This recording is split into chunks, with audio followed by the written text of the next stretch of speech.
With just about every ClipStone project, you'll have to cut stone at some point. Here we're going to show you how to properly cut stone for the top row and how to correctly install it for a secure fit. ClipStone comes in two sizes, 2-inch and 4-inch heights. So the first thing you do is measure the space for your next stone placement. The wire eyelets at the top of the stone are not needed for your top row. So when you make your cut, we recommend you cut off the top section of the stone. That way the cut is hidden when you place it in the top row. Now, let's cut the stone.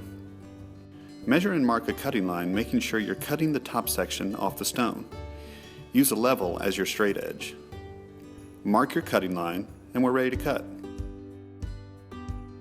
The tool you'll need is a typical 4.5-inch grinder with a diamond blade for dry cutting masonry. Note that you should never use a wet saw for cutting stone, as the moisture would stain the coloring of the stone. Be sure and cut your stone in a safe area. Don't cut the stone on top of a sidewalk or a driveway, as the blade could damage that space. Hold the grinder so as the blade is spinning, the dust is shooting backwards and not in your face. And always keep the guard in place.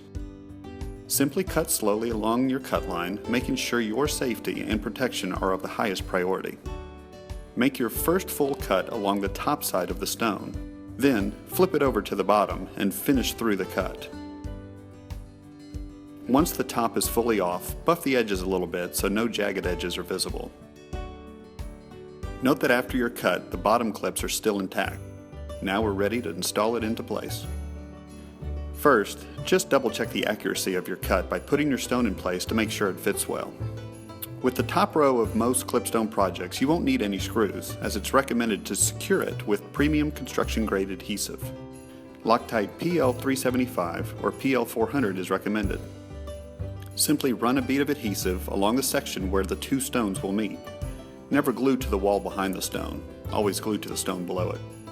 You want to make sure the bottom of the stone you're installing makes contact with the top of the stone in the row below it, so that you're literally fusing these two stones together. Once the adhesive is in place, you're ready to place in your stone. Slip the stone in place by angling the bottom clips behind the stone below it, just like all your other ClipStones. Adjust so it is straight and no adhesive is visible. And that's it. The top stone is cut and glued into place correctly. The adhesive will take about 24 hours to fully lock the stones together. Know that this is the same process you'll need to do for other ClipStone installations like the top row of water table sills, underneath a window, bottom of a soffit, and up in a gable. And that's how you cut and glue ClipStone into place. It's that easy.